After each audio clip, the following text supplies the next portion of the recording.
जो प्रताड़ना है, चाहे वो मानसिक है या शारीरिक है, वो लगातार कंटिन्यू होनी चाहिए। जी हाँ, और अगर नहीं है तो इसको कंडोनेशन ऑफ क्रुएलिटी कहा जाता है, जहाँ पर जो प्रताड़ना है उस पर देरी कहा जा सकता है और इसके एवज़ में आपको नहीं मिल सकता तलाक। जी हाँ, ये समझना काफ़ी ज़रूरी है।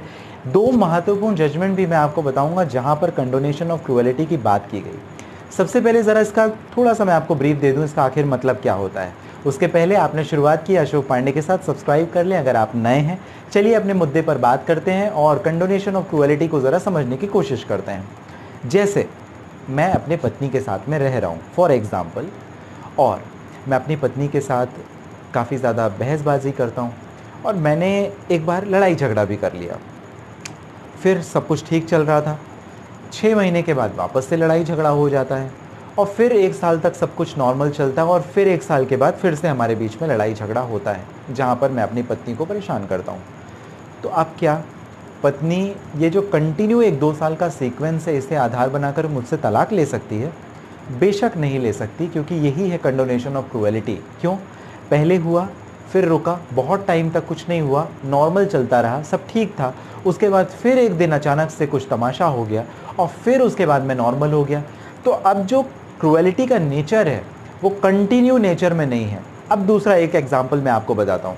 मैं अपने पत्नी के साथ में रहता हूँ, आज मैं शराब पी कर के आया और अपनी पत्नी के साथ मैंने मारपीट की, अभद्रता की, गाली गलौज की, फिर 1-2 दिन के बाद में फिर से यही तमाशा, फिर थोड़े दिन के बाद में, फिर थोड़े दिन के बाद में ये। आप इसे मेंटल क्रुएलिटी में कंक्लूड करेंगे, फिजिकल क्रुएलिटी में कंक्लूड करेंगे और यहाँ पर कंडोनेशन का प्रिंसिपल अप्लाई नहीं होगा, because it is continue in nature.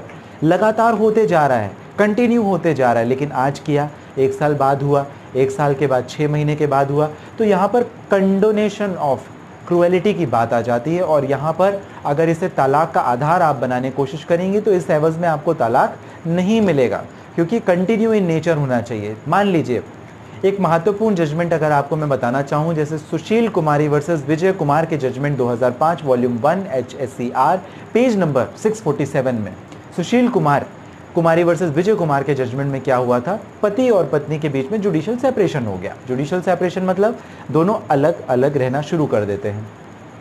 अब जब कोर्ट ने डिक्री ग्रांट किया दोनों के अलग अलग रहने के लिए, पार्टीज ने ये डिसाइड कर लिया कि ठीक है दोनों अलग अलग रहते हैं।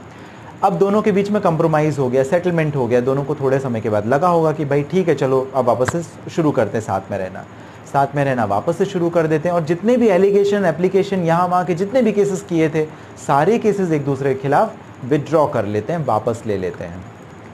अगेन थोड़े टाइम के बाद, समझ लीजिए कि साल, महीने, 6 महीने के बाद अगर परेशानी होती है तो क्या वापस तलाक के लिए जा कर के पुराने सीक्वेंस को रिपीट किया जा सकता है? बेशक नहीं किया जा सकता।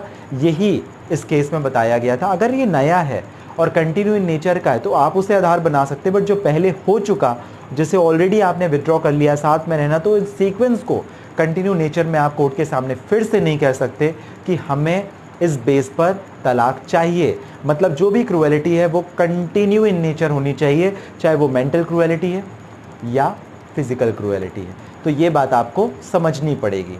अगर आप उसमें चूक करते हैं तो आपका तलाक हो सकता है मुश्किल से।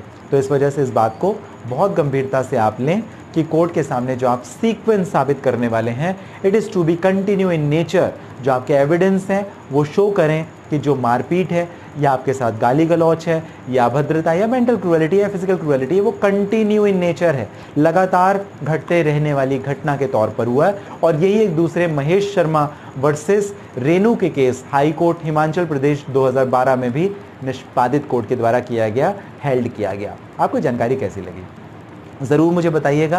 कंडोनेशन ऑफ क्रुएलिटी का हमेशा ध्यान रखें, अपने लॉयर से ज़रूर बात करें इस टॉपिक पे कि हमारा जो कहीं कंडोनेशन ऑफ क्रुएलिटी के बेस पे डिसमिस तो नहीं हो जाएगा हमारा केस। ये सवाल ज़रूर पूछ लें, बहुत महत्वपूर्ण होता है। आपने 2 साल केस लड़ा, फिर आपका केस खारिज हो गया, आपके पैसे भी गए, समय भी बर्बाद हुआ, प्लस जो रिश्ता बन सकता था वो रिश्ता भी अब नहीं बनेगा। इस वजह से कंडोनेशन ऑफ क्रुएलिटी के ऊपर अपने लॉयर से सवाल ज़रूर करें। दोनों जजमेंट इंटरनेट में ज़रूर सर्च करें, आपको पूरी डिटेल्स, पूरी जानकारी मिलेगी। मुझसे डायरेक्ट अपॉइंटमेंट बुक करके अगर आप करना चाहते हैं बात, इस वीडियो के डिस्क्रिप्शन में डिटेल है, लिंक है जहाँ से आप डायरेक्ट अपॉइंटमेंट बुक करके भी कर सकते हैं बात। स्वस्थ रहें, सुरक्षित रहें और सब्सक्राइब ज़रूर कर लें ऑनलाइन लीगल एडवाइस। इसी उद्देश्य आशय के साथ हम मिलेंगे कल किसी दूसरे मुद्दे पर, किसी दूसरे अन्य टॉपिक पर। तब तक के लिए आप सभी का धन्यवाद।